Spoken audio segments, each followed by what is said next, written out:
Guys, I have Kym Lee here. She is a celebrity makeup artist who has been amongst the likes of Serena and Venus Williams. She's been amongst Whitney Houston. She's done the makeup in Marvel Studios. Kym is the epitome of Black success and has reached the tops of levels that a lot of people think are unimaginable. And what really surprises me about Kym was her ability to pursue her passions, even when she was already at Georgetown Law, pursuing law, which not a lot of people can do, you know, that prestigious, one of the top schools in the country. And then you went from Georgetown Law to being like, you know what, I want to do makeup.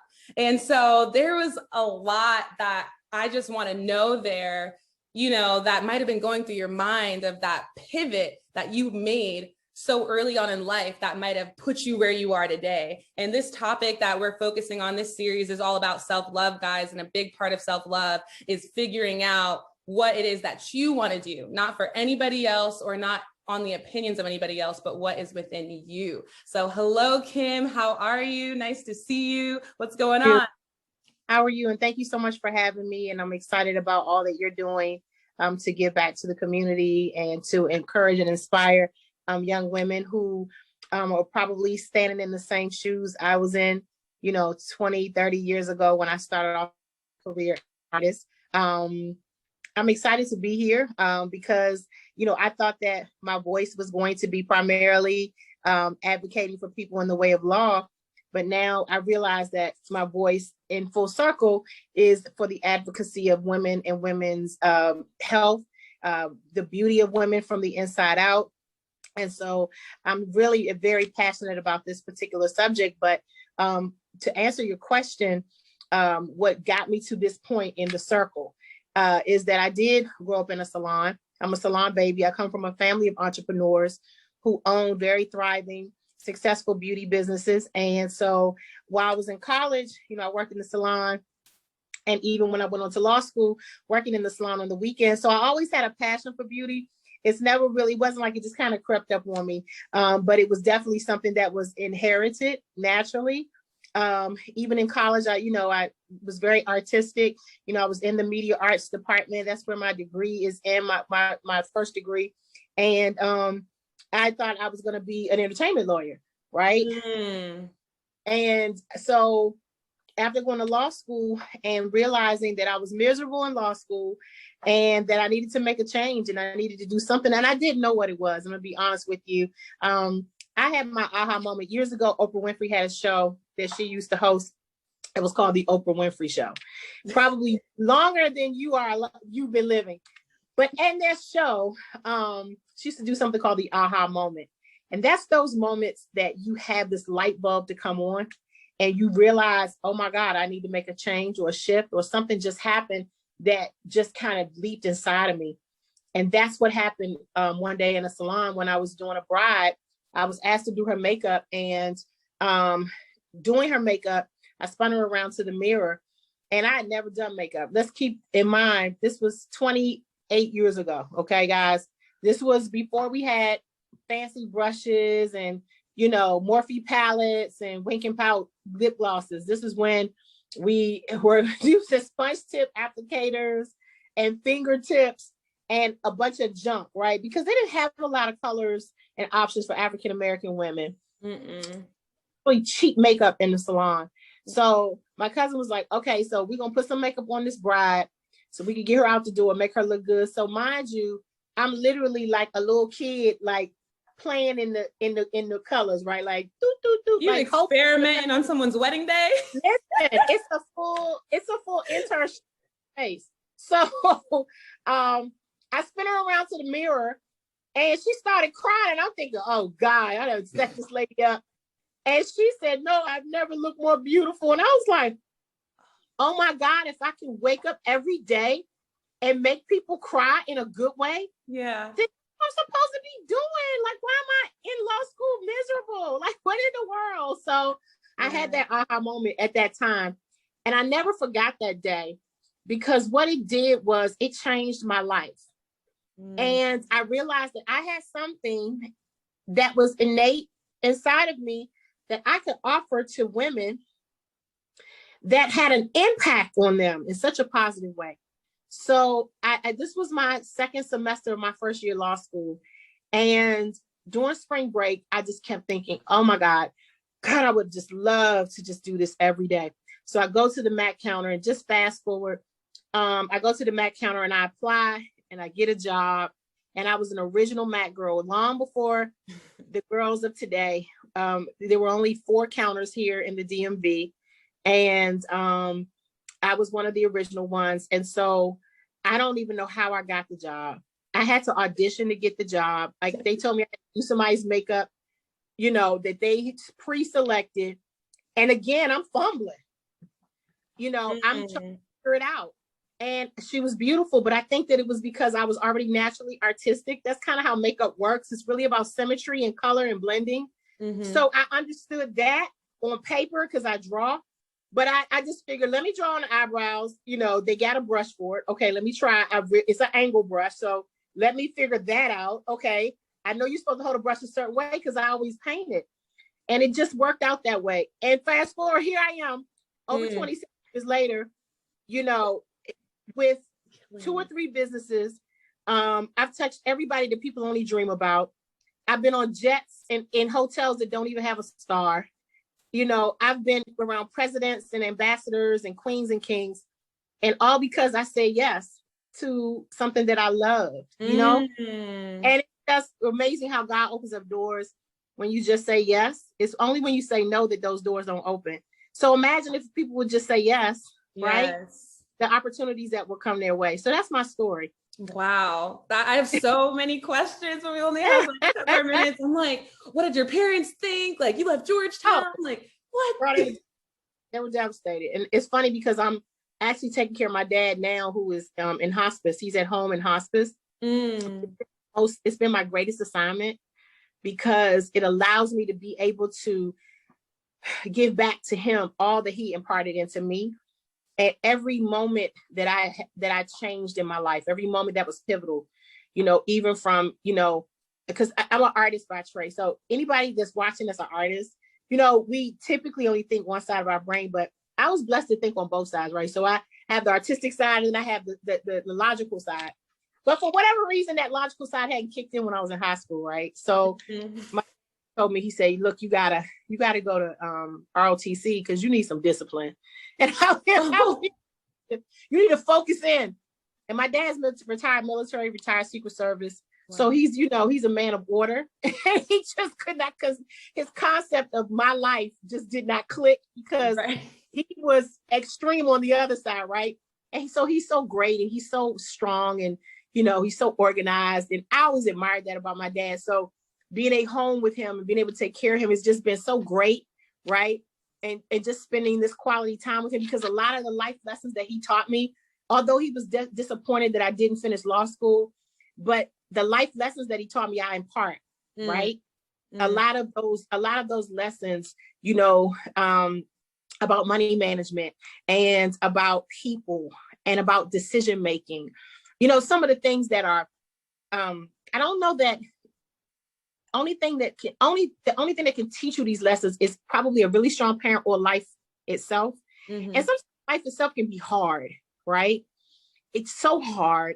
And those life lessons, you know, when you have a heartbreak or, you know, you have unfortunate occurrences to happen, my prayer is that no one go through the hard part. Like they just kind of catch it from the person that's wise. So a lot of the things that he taught me, I caught.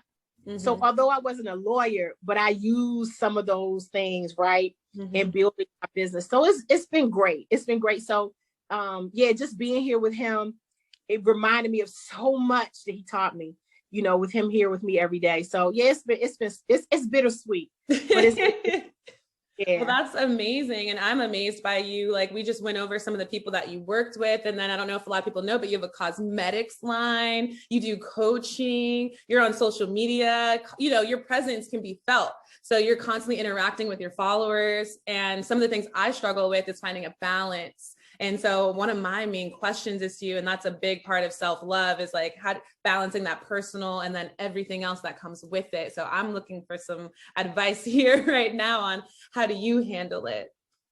You know, for me, to be very honest with you, like the last couple of days, I haven't felt like it. Wasn't that I was in any kind of bad space. I just was in my own space. And I think that sometimes we force ourselves in spaces that really are not necessary. And we take on the responsibilities of others. We take on the woes and the hardship of others. And some of us just don't have the capacity to do it. I always tell people, I don't have the bandwidth to deal with that today. And I think that one of the most important parts of self-love is knowing your capacity, right? Knowing what you can do, what you can't do. And there used to be a saying my dad used to say, you got to hold them, when to fold them, when to walk away, and when to run. And I don't know if my phone cut off before you could hear that, but you got to know when to hold them, fold them, walk away, and run. You got to know when it's too much and when you got to just hit it, right? And when it's time to stay. And I think with social media, it is important to have that consistency where you are interacting with your following, because they got to trust you. Because I am selling a product, right? And I am selling, self-awareness and women's health. So they got to kind of know who I am, right? And so that's kind of how I get it. When I cut the camera on, whether I have on makeup or not, or I'm having a good day, if I feel like it, I'm always just talking to the camera like I'm talking to you. Like, I'm like, girl, hey. Like, that's my mantra. Like, hey, girl, hey. It's not just a salutation, but it's a command. It's like, girl, hey, how are you? I just try to make sure that I'm just as authentic and I'm in a space. Authenticity is so important. And I think that when it comes across authentic is when you have your most successful moments on social media. Right. When you just yourself, you're not trying to be like anybody else. You're not trying to sell what anybody else is selling. You're not trying to tell other people's advice. You just really are giving them authentic advice. So that's kind of what I do. But how do you stay authentic? Like, you're surrounded around all these like A-list celebrities. Like, we just talked about that before. And then how do you still like hold your ground? Like, I'm Kym, like, like, it don't matter who this one is or that one is. Like, I'm Kym and I'm a child of God. Like, we were just talking about spirituality a little bit. Like, I would feel just a little intimidated. And I don't know when you had your first big client, but how did that feel? A couple things. So authenticity really comes from self-awareness and being self-preserving. So you got to be by yourself sometimes. Jesus went away by himself. The Bible talks about this clearly, how he went away to retreat. He went away to fast. He went away to hear from God. He slept. A lot of us stay up all night and we don't rest, or because we're concerned about the woes of the next day, or we are concerned about what's going to be next for us and what's on our plate. But what we have to realize is that God gives us the capacity and the mercy and the grace to deal with that day. We don't have to worry about tomorrow. The Bible tells us that clearly. Also, you have to come away so that you can hear the voice of God and to know what it is that you like. When I got married to my husband, I wasn't exactly in an authentic place. I wasn't always this Kym. And my husband told me, he said, who's the real Kym? I'm away from the makeup, the hair, the lashes, who is the real Kym? I couldn't tell him that because I think I had morphed into so many different people, being around so many different arenas. And I really had to do that self-analysis. And I realized who Kym was in that. And it took a lot of tears, and it took a lot of disappointment and a lot of forgiveness, because I had to forgive myself, because a lot of times we sweep our mistakes under the rug and we don't really forgive ourselves. And we have to remember that none of us are perfect.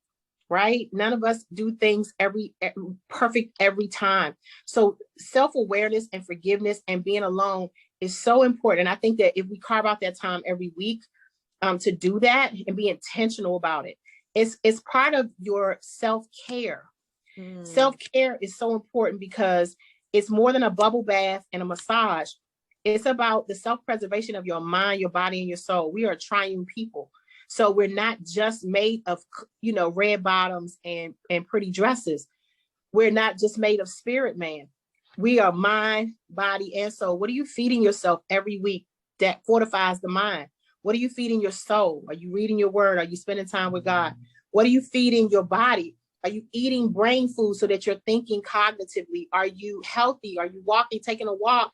Are you taking care of yourself? You have to put that same effort in every one of those 3 areas every week. And it has to be intentional. And I tell people this all the time. I live by it. I wrote a book about it. It's the #1 best-selling book on Amazon and several other platforms, because It's called Brain Beauty, by the way. But Brain Beauty is about that. It's literally about understanding the whole concept of mind, body, and soul, and being able to feed those things from the inside out versus the other way, which is the way the world teaches us, right? They teach us, weed, and I got a weed. But get the weed, get this, get that, do this, do that, get the tummy tuck, get the butt injections, all that kind of stuff. And we don't teach anybody, once all that's done, how to maintain from the inside out. So you get all that stuff and you still a mess. A lot of my clients, a lot of people that you read about my bio, a mess because they did it the opposite way and it's not lasting. So that's what I would say. You have to feed those 3 areas every week. Today I'm working on my mind. I'm going to read this book, Self-Help, and then I'm going to apply it. See, it's more than just reading it. You got to apply it. That's where the work comes in. So many people want to read things. They repost all these great quotes. People got some good quotes on social media, girl.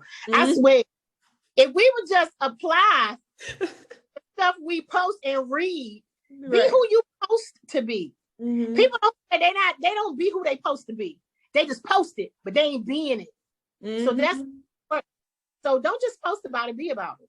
So I think that's important. You're gonna feed each part, your mind, your body, your soul equally, so that you can be balanced.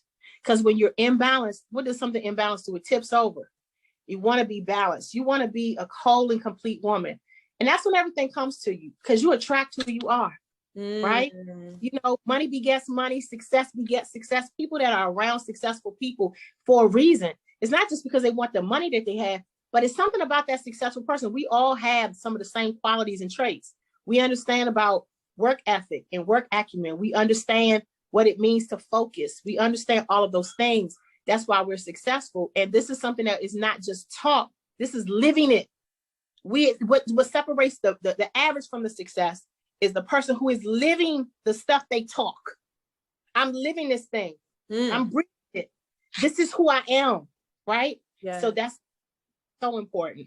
I feel that. Thank you so much, Kym. Like, this is going to be really helpful to just not me, but my community, helping on, watching on the other side of the camera. And a lot of these young girls are from our program at the Well, from out of Princeton. And, they're between the ages of like high school and college. And if you could look back and look at yourself at that age, what would you tell yourself, or what would you tell these young women if you could give them like one little piece of advice? Oh my God, so many things I could tell. So much I can say. I know people always say that, like, you don't understand. And I always tell people I do understand, because I still feel like I'm that young girl sometimes, right? I would tell her it's gonna be all right. I told my mentee today, because I spent a lot of time with my mentees. I told one of them, I said, look, slow and steady wins the race. We always want to get everything fast, but slow and steady wins the race. Don't overdo your life with a bunch of responsibilities and a whole bunch of tasks just to be busy, because being super busy doesn't mean super successful. Being super busy just means you super busy. Doesn't mean you're any less smart or any less amazing because you don't have as many tasks as I do. It's the person who does it slow and steady and completes the task that the success becomes wonderful.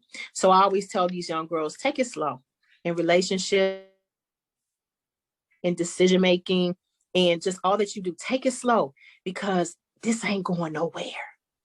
Right. Going nowhere. Life opportunities, it ain't going nowhere. It just gets better. That's all. Just like fine wine. It's better with time. Take your time. Thank you so much, Kym, for coming on the show. Like, that right there, it was everything. And I think really blends into everything that we were talking about so perfectly. And I just want to drop your cosmetic line, Wink and Pout. I'm going to put the link in the description for anybody who wants to go on Kym's site and purchase some makeup. It's beautiful. The lip gloss, the shimmery lip gloss, like I don't want to now. It's called Pink Life. So you got to go and get it out for your girls that are watching. So you can put that in the bottom of the chat so that they can get a special discount when they shop with us. So thank you so much. Thank you. And you have an amazing and blessed day. I really appreciate your time today. Thank you for having me. I appreciate you. Thank you. Bye. Bye.